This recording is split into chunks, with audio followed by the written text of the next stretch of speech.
믿는 자들에게는 이런 표적이 따르리니 곧 그들이 내 이름으로 귀신을 쫓아내며 새 방언을 말하며 뱀을 집어 올리며 무슨 독을 마실지라도 해를 받지 아니하며 병든 사람에게 손을 얹은즉 나으리라 하시더라. 오늘의 영상은 표적에 대한 이해와 함께 믿는 자에게 표적이 따른다는데, 그럼 왜 모든 사람이 치유자가 될 수 없느냐? 누구나 방언을 하고 병을 고치는 것이 아니지 않느냐? 사람마다 은사가 다르다로 표적은 출애굽기에서 보듯이 이스라엘만을 위한 것이라며, 어떻게든 표적은 이 시대에 없다고 모함을 하는 자들이, 목회자들이 있어 올바른 것을 나누고자 합니다. 두 가지만 우선 분명하게 했으면 합니다. 상위법 우선의 법칙. 주님은 아버지께 들은 것만을 말씀하신다고 하셨으니 성경에 누가 뭐라고 기록을 했던, 사람 중에 누가 뭐라고 설명을 했던, 그보다 제일 위에 되는 최고의 법이 누구의 말씀인지 알아야 합니다. 그리고 표적에 대해 언급하신 말씀 앞에 이런 구절이 먼저 있습니다. 믿고 세례를 받는 사람은 구원을 얻을 것이요 믿지 않는 사람은 정죄를 받으리라. 문맥상 믿는 자들은 제자들을 말한다고 합니다. 앞서 언급했지만 개소리는 방구석에서 하면 되는데, 설교하면서 사람들에게 싸지르고 다녀서 이 영상을 통해서라도 올바른 것을 아셨으면 합니다.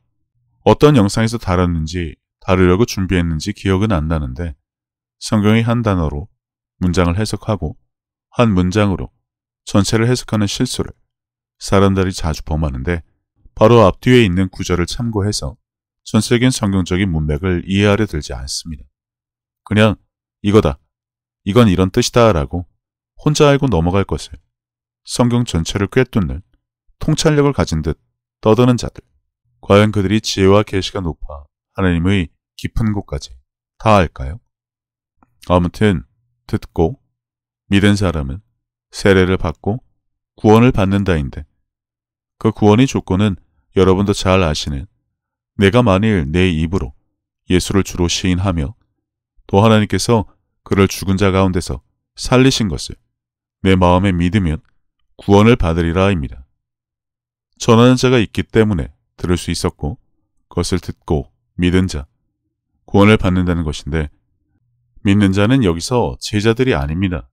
듣고 믿는 자, 만민에게 복음을 전해도 듣고 믿는 자, 뭐 하나라도 정확하고 제대로 알면 됩니다. 그 다음에 모두 다 치유자가 아니지 않느냐? 당연하죠.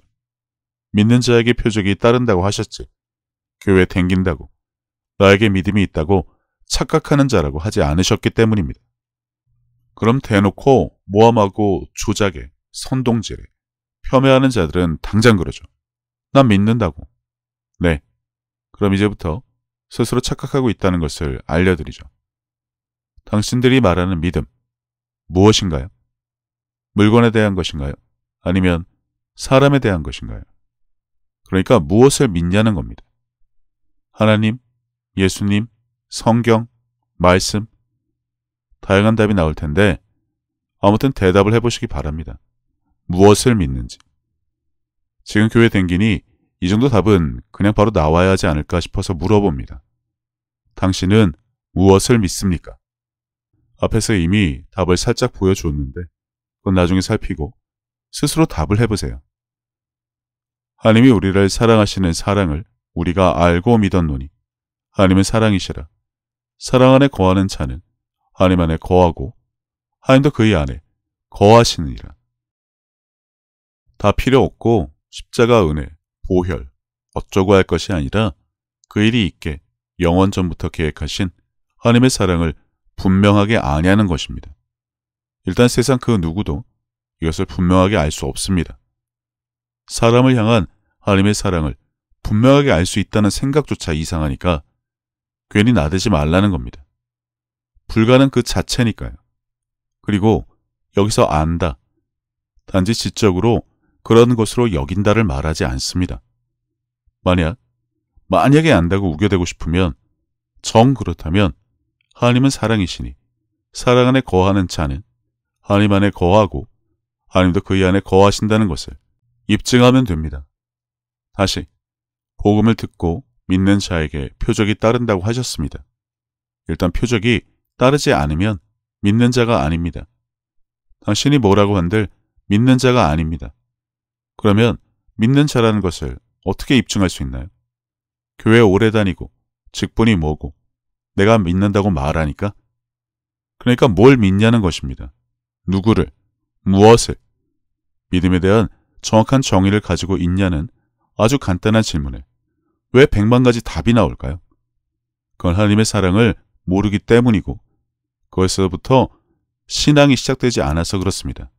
교회 다니며 설교 듣다 보니 믿음이 생긴 것으로 착각들을 하죠.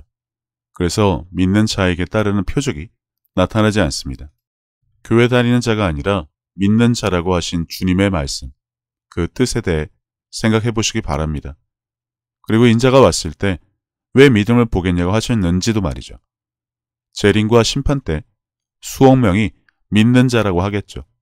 온갖 구차한 변명을 하면서요. 근데 주님은 믿음을 보겠냐고 하셨을까요? 주님의 기준이 워낙 높아서 1%만 데려가려고? 아닙니다.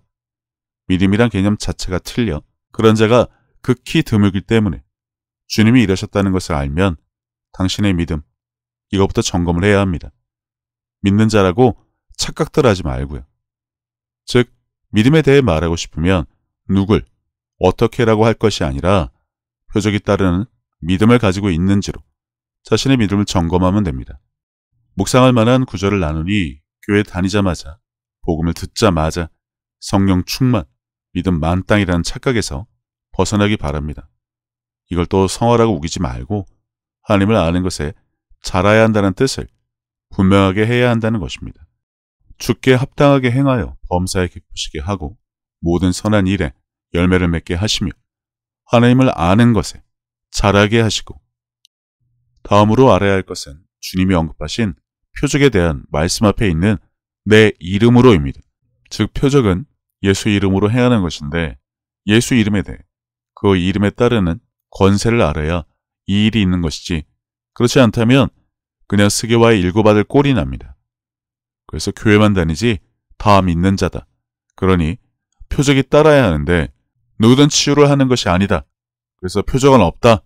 라는 착각은 부디 방구석에서 교회나 유튜브에 엄한 설교 올리지 말라는 것입니다. 예수 이름과 권세만 가지고도 20분짜리 영상을 만들고도 남으니 간단하게 요약만 하자면 무엇을 하든지 예수의 이름으로 하고 내 이름으로 무엇이든 구하며 표적과 기사가 거룩한 조 예수의 이름으로 이루어지게 모든 무릎을 예수의 이름에 꿇게 하시고 등이 있는데 하늘과 땅의 모든 권세를 내게 주셨으니란 말씀만 봐도 그분의 이름에 어떤 권세가 있는지 알아야 하고 성경 전반에 예수의 이름으로라는 말이 왜 그렇게 많이 나와 있는지만 안다면 그 이름에 막강한 권세가 있음은 물론이고 이것을 사용할 수 있는 권리가 믿는 자에게 주어졌다는 것을 알면 됩니다.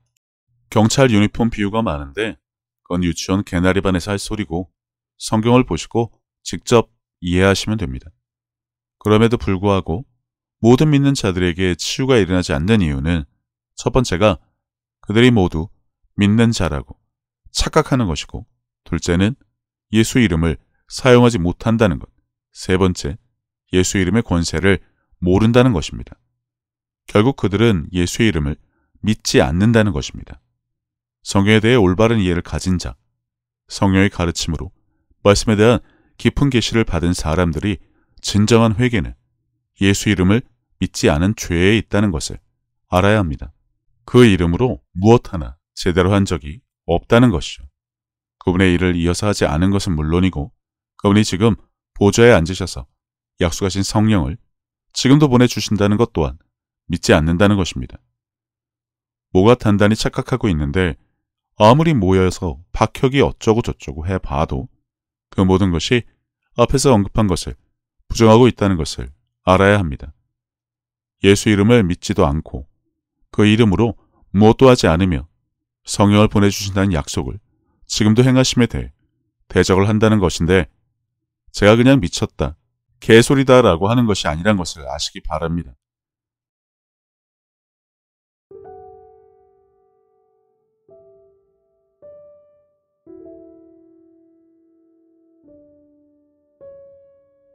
예수님께서는 내 마음을 다하고 목숨을 다하고 뜻을 다하고 힘을 다하여 주 너의 하나님을 사랑하라 하신 것이요. 둘째는 이것이니 내 이웃을 내 자신과 같이 사랑하나 보다 더 큰 계명은 없다고 하셨습니다.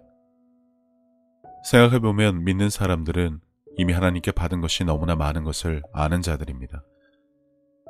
예수님을 통해 죄사함과 구원을 받은 것부터 시작해서 살아 숨을 쉴 수 있는 공기와 바람, 맑고 푸른 하늘과 마실 물, 그리고 땅과 그 위와 아래의 많은 것들, 이미 오래전부터 내 주변에 있어 왔으니 당연한 것으로 여기며 우리는 여전히 값없이 공짜로 받아 그것들이 감사함을 잊고 살기는 했지만 그런 것 말고도 하나님으로부터 받은 사랑과 평안에 대해 생각하자면 끝이 없습니다.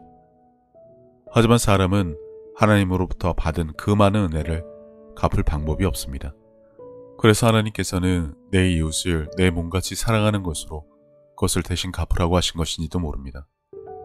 그리고 지극히 작은 자에게 한 것이 곧 하나님께 한 것이라고 하셨으니 그분의 은혜를 알고 그분을 닮아가는 삶을 살아가야 한다면 지금 내가 살아가는 삶의 방향이 하나님과 나의 이웃을 사랑하는 올바른 길 위에 있는 것인지 한 번쯤 점검해 봐야 하지 않나 싶습니다. 이와 같이 하나님의 뜻, 그분이 기뻐하실 일이 무엇인지 알고 내게 주어진 소명을 다하기 위해 끊임없이 힘쓰고 노력하는 것도 크리스찬들이 마땅히 해야 할 일이 아닐까라는 생각을 해봅니다. 이제는 세상 유행에 따라 요동치던 내 마음을 모두 내려놓고 혼자서 하나님의 뜻을 헤아리는 시간을 가져보시기를 권해봅니다. 하나님은 세상 모든 사람들을 사랑하십니다.